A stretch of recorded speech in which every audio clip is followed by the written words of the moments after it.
SG Consultancy Services. Study MBBS in Russia, Philippines, Uzbekistan. ఇప్పుడు తను చనిపోయారన్న topic తీసిన తర్వాత నాకు ఒక చిన్న డౌట్. ఇప్పుడు జనరల్గా మనిషి చనిపోయిన తర్వాత కొన్ని ఆచారాలు కట్టుబాట్లు అవన్నీ ఉంటాయి. హిజ్రాలకు కూడా అలాంటి కట్టుబాట్లు ఏమైనా ప్రత్యేకంగా ఉంటాయా? కట్టుబాట్లు అంటే ఒకప్పుడు చాలా ఎక్కువ కట్టుబాట్లు ఉండేవి. ఆ కట్టుబాట్లు ఏంటి అంటే హిజ్రా చనిపోతే లక్ష్మీదేవి స్వరూపం, అందుకే ఎవరికి చూపించకుండా తీసుకెళ్ళాలి అని ఒక కట్టుబాటు ఉండేది. ఆ తర్వాత హిజ్రాలు చనిపోతే మగవాళ్ళు ఎవరు రాకూడదు అని ఒక కట్టుబాటు ఉండేది. అండ్ హిజ్రాలు చనిపోతే చీకట్లో తీసుకెళ్లే కట్టుబాటు కూడా ఒకప్పుడు ఉండేది. అది ఎందుకు అంటే అప్పుడు యాక్సెప్టెన్సీ తక్కువ మనమున్న సొసైటీలో మన రోడ్డు మీద మన ఇంటి మనం ఒకళ్ళు గుమ్మ ముద్ద నడుచుకుంటూ వెళ్తేనే ఫీల్ అయ్యేవాళ్ళు డ్యూ టు ద డిస్క్రిమినేషన్ అట్లాంటిది. అలాంటి టైంలో చీకట్లో తీసుకెళ్లడము అండ్ కొన్ని స్టేట్స్లో కొన్ని రకాలుగా ఉంది. మన తెలంగాణలో ఇప్పుడు చావులు అయితే పగలు చేస్తున్నారు, ఎప్పుడంటే అప్పుడు చేసేస్తున్నారు. ఎందుకంటే మనం జనరేషన్స్ మారుతూ వచ్చాం, కానీ చీకట్లోనే చావులు చేసేవాళ్ళు అనేది మా పెద్దవాళ్ళు ఉంటారు కదా, మా నాని వాళ్ళు చెప్పేవాళ్ళు. ఏమనంటే చీకట్లోనే తీసుకెళ్ళాలి నాన్న అని చెప్పేవాళ్ళు. ఎందుకు అంటే అందరూ పడుకున్నాకే తీసుకెళ్ళాలి. అది కూడా టైమింగ్ ఉంటుంది. ఇప్పుడు ఆకాశం భూమి రెండు చూస్తే మధ్యలో కలిసినట్టే కనిపిస్తుంది. ఆ కలిసిన టైం ఏంటి? It's mid of a universe. And రాత్రి పగల్లో మిడ్ టైం ఏంటి? 2 o'clock. మేము ఏ పూజలు చేసినా రాత్రే చేస్తాం ఆ టైంకి, 2ంటికే. చావు కూడా అదే టైంకి తీసుకెళ్ళాలంటే పగలు రాత్రి కాకుండా మధ్యలో తీసుకెళ్ళాలి అనేది ఒక ఉద్దేశం ఉండేది. ఇప్పుడు రాను రాను కల్చర్ని భ్రష్టు పట్టించే వాళ్ళు ఎక్కువైపోయారు కాబట్టి, బట్ సీరియస్ థింగ్ ఈస్ చీకట్లోనే తీసుకెళ్ళాలి. వాళ్ళు ఇప్పుడు మాకు ట్రాన్స్జెండర్గా మారిన తర్వాత అర్ధరాత్రే పూజ చేస్తారు అమ్మవారికి. మా అమ్మవారికి అంటే అమ్మవారికి మనం సమర్పించుకునే ఒక పూజ ఉంటుంది. అమ్మవారి మెడలోంచి తీసిన నల్ల పూసలు మనకేస్తారు, అమ్మవారి దగ్గర పెట్టంటే మనం ఈ రోజు నుంచి అమ్మవారికి మనం డివోట్ చేసుకోవాలని వేస్తారు. అలాగే అమ్మవారి మెడలో వేసిన పసుపు కొమ్ము మన మెడలో వేస్తారు. అంటే అమ్మవారే మనకు సర్వస్వం. అమ్మ, నాన్న, తల్లి, తండ్రి, భర్త ఏదైనా మనకు ఆవిడే అనేటువంటిది ఒక కల్చర్ ఉందన్నమాట. అది ఆ టైంలోనే చేస్తారు. చావు కూడా ఆ టైంలోనే చేసేవాళ్ళు. ఇప్పుడు ఏమైపోయిందంటే వెసులుబాట్లు పెరిగినాయి. రాత్రి 2ంటికి తీసుకెళ్తే లేనిపోని కాంప్లికేషన్స్ క్రియేట్ అవుతాయని చెప్పి తీసుకెళ్ళండి. చావు పల్లకి కూడా ఏదైతే చావుది పల్లకి ఉందో అది కూడా ఓన్లీ హిజ్రాలే మోస్తారు. ఇప్పుడు అందరి చేత మోయిస్తున్నారు. ఒకప్పుడు మీ కొడుకు చచ్చిపోయాడంటే వాడు కొజ్జోళ్ళు అయిపోయినప్పుడే చచ్చిపోయాడు, ఇప్పుడు ఎందుకు మళ్ళీ వాడు సావుకి మేము రాము అని చాలా మంది తల్లిదండ్రులు వచ్చేవాళ్ళు కాదు. ఇప్పుడు వస్తున్న వాళ్ళ క్రిమేషన్ చేస్తానంటే చేయనండి అని వదులుతున్నాము. కానీ ప్రతి హిజ్రాకి ఒక కోరిక ఉంటుంది, చావు కూడా పెళ్ళంత సంతోషంగా వెళ్ళాలి అనేది ఉంటుంది. మా చావులు చాలా గ్రాండ్గా చేస్తారు. అందుకే చావులు మీరు గమనిస్తే ఎక్కడెక్కడ నుంచో దూర ప్రాంతాల నుంచి వచ్చి చావు తీసుకెళ్తారు. కానీ ఒక సాంప్రదాయం తప్పింది ఏంటంటే శవాల ముందు డాన్స్ చేయరు హిజ్రాలు చనిపోతే. మాతం అంటారు దాన్ని. మౌత్ అంటే ఒక సాడ్ థింగ్ని సాడ్గానే తీసుకెళ్ళాలి. ఇప్పుడేమో డప్పులు పెట్టుకుని డాన్స్ చేసుకుని తీసుకెళ్తున్నారు, కానీ హిజ్రాలు చనిపోతే చాలా మౌనంగా తీసుకెళ్తారు. చాలా మౌనంగా నిశ్శబ్దంగా తీసుకెళ్తారు. శబ్దధ్వని అనేది లేకుండా తీసుకెళ్లేవాళ్ళు కొన్ని సంవత్సరాల క్రితం. అది మళ్ళీ వస్తే బాగుంటుందని నేను అనుకుంటున్నాను. ఎందుకంటే పండక్కి చావుకి తేడా తెలియట్లేదు జనాలకి.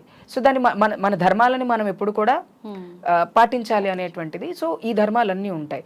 అండ్ చనిపోయినప్పుడు పుట్టింటి నుంచి బట్టలు తీసుకొస్తారు. మా అమ్మలు ఉంటారు, మాకు కూడా మా గురువులు మా అమ్మలు ఉంటారు. మా దాంట్లో గురువు అనేవాళ్ళు మన మంచి చెడు మనం ఎలా బ్రతకాలో నేర్పించే వాళ్ళు గురువు అయితే, అమ్మ ఏ కష్టం వచ్చినా నష్టం వచ్చినా చూసి అమ్మ కూడా మనకు ఉంటుంది అనమాట. గురువుని అమ్మని ఎంచుకుంటారు. అమ్మ పట్టు వస్త్రాలు తీసుకొని వచ్చి వడి బియ్యం పోసి పాడ మీద పడుకోబెట్టక కూడా బియ్యం పోస్తారు మాకు. వడి బియ్యం పోస్తారు. వడి బియ్యం పోసి పసుపు కుంకుమ అంటే ముత్తైదులమే కాబట్టి అవన్నీ సాంప్రదాయాలని చేసి పంపిస్తారనమాట. సో అది చాలా ఇంపార్టెంట్ మా దాంట్లో, చాలా ఇంపార్టెంట్ అది. ఇవన్నీ ఉంటాయి అన్నమాట. ఇప్పుడు తెలియక కొంతమంది చేస్తున్నారు, కొంతమంది చేయట్లేదు. చెప్తేనే తెలుస్తుంది కాబట్టి చెప్తున్నా నేను కూడా. ఇప్పుడు శ్మశాన వాటికలు ఇవి జనరల్ గా అందరినీ 2016-17 వరకు అసలు శ్మశాన వాటికలో ప్లేస్ ఇచ్చేవాళ్ళు కాదు. చాలా కష్టపడ్డాం మేము. ఇప్పుడు కాష్టాలే చేస్తున్నారు ఎక్కువ, వాటికి అవి చేయట్లేదు. ఎవరైతే ఊర్లలో చనిపోతున్నారో వాళ్ళు కట్టుకుంటారు, ఎందుకంటే వాళ్ళ ఫ్యామిలీస్ ఉంటారు కాబట్టి. యాక్సెప్టెడ్ ఫ్యామిలీస్ వాళ్ళు కట్టుకుంటారు. యాక్సెప్టెడ్ ఫ్యామిలీస్ లేవు. ఇప్పుడు నేను నేనున్నాను, ఏ బి చనిపోయారు, బీకి అసలు ఎవ్వరూ లేరు. ఆ శ్మశానం కట్టించిన తర్వాత దాన్ని టేక్ ఓవర్ చేసే వాళ్ళు ఎవరు ఉండరు కాబట్టి అంత కాష్టాలు కాష్టమే ఎక్కువ చేస్తున్నారు. అండ్ ఎవరైతే ఫ్యామిలీస్ ఒప్పుకుంటారో వాళ్ళ ఫ్యామిలీస్ ఎలా అంటే మేము అలాగే చేస్తున్నారు. అది వాళ్ళ కూడా పద్ధతిని బట్టి చేస్తారు. ఓకే, జనరల్ గా హిజ్రాల్ అనగానే ఎలా ఉంటుంది? ఆ సాంప్రదాయం కాష్టమే ఉంటుందా? కాష్టమే ఉంటుంది ఎక్కువ. కాష్టంలో 2 రకాలు ఉంటుంది. ఒకప్పుడు ఎలా ఉండేది అంటే హిజ్రా కమ్యూనిటీలో ఇస్లామీని తీసుకున్న వాళ్ళు ఉంటారు, అంటే ముస్లిమ్స్ గా బ్రతికే హిజ్రాస్ కమ్యూనిటీస్ ఉంటాయి. అంటే వాళ్ళు ముస్లిం పద్ధతులు, ఎందుకంటే వాళ్ళు ఆ నిజాం సర్కార్ కాలం నుంచి ఉన్నటువంటి వాళ్ళు కాబట్టి వాళ్ళు ముస్లిం పద్ధతిలో చేస్తారు. ముస్లిం పద్ధతిలో ఖచ్చితంగా డోలీలో తీసుకెళ్తారు, వాళ్ళని దఫన్ చేస్తారు కఫన్ వేసి. అండ్ హిందూ సంప్రదాయంలో ఇప్పుడు మా గురువు నాకెవ్వరూ లేరు, మా గురువు పరంపర ఏదో నేను అదే పాటిస్తాను, మా గురువు వాళ్ళ గురువు పరంపర ఏదో అదే పాటిస్తారు. అలా పరంపర ఏదైనా మన గురువుల పరంపరను బట్టి ఏదో ఉంటుందో అదే పాటిస్తాం అందరం. ఒకవేళ ఫ్యామిలీస్ లేదండి మా పద్ధతి ఇది, మా అబ్బాయిని మేము ఇప్పుడు చేస్తున్నారు సావులు తల్లిదండ్రులు వచ్చి, కానీ నేను ఇనీషియల్ గా ట్రాన్స్ కమ్యూనిటీలో జాయిన్ అయినప్పుడు 2011లో నాకు జనరీ స్టార్ట్ అయినప్పుడు ఇలా చనిపోయింది స్వాతి అంటే, స్వాతి కాదు వాడి పేరు కిరణ్, కిరణ్ ఇలా చనిపోయాడు అంటే మేము రామమ్మ వదిలేసుకున్నాము, మీరే చేసుకోండి ఏమున్నా, మా ఇంటికి గడ తీసుకురాకండి సావుని అంటే, అట్లీస్ట్ మీ బిడ్డ చనిపోతే మీరు చూడడానికి కూడా లేని పరిస్థితి నుంచి ఇప్పుడు వచ్చి చూస్తున్నారు. కొంతమంది వాళ్ళే చేసుకుంటున్నారు, కొంతమంది మేము చేయలేం, శక్తి లేదు మా దగ్గర అంటే కమ్యూనిటీ చావు చేయడానికి ఎప్పుడు ఎవరు వెనకాడరు. ఇప్పుడు ఈ తలగొరువు పెట్టడం ఇలాంటి కార్యక్రమాలు చాలా మందికి చాలా చేశారా? నేను చాలా పెట్టా. ఇప్పుడు అమ్మ నాన్న అండ్ ఇంకోటి ఏంటంటే పెట్టిన తర్వాత తలకొరువు పెట్టడం అనేది చాలా అదృష్టం. మనకి ఎప్పుడో ఏ జన్మలో చేసుకున్న పుణ్యమో లేకపోతే ఏ జన్మనో మనం రుణపడి ఉంటామో, ఎవరికి ఎలా రుణపడి ఉన్నామో తెలియదు.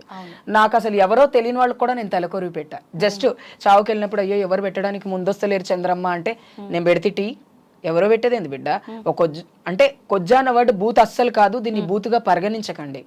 ఈ జనాలు దీన్ని బూతు చేశారుగా అంతే తప్ప కొజ్జా అన్న వర్డ్ని, కొజ్జోడు చచ్చిపోతే ఒక హిజ్రా చనిపోతే ఆ బాధ మనకు తెలుసు, రేపు మనకి ఇదే చావు వస్తుందేమో అని ఒక చిన్న మైండ్ సెటప్ లో ఉంటాం, యాక్సెప్టెన్సీ లేని వాళ్ళం. అవునా? నాకుంది ఓకే, లేకపోతే అదే పరిస్థితి కదా నాది. అందుకనే నేను ఎప్పుడు తలకొరివి పెట్టడానికి కానీ, దినాలు చేయడానికి కానీ, వాళ్ళ ఇవేవి చేయడానికి ఎప్పుడు వెనకాడలేదు. నేనే కాదు చాలా మంది ఉన్నారు.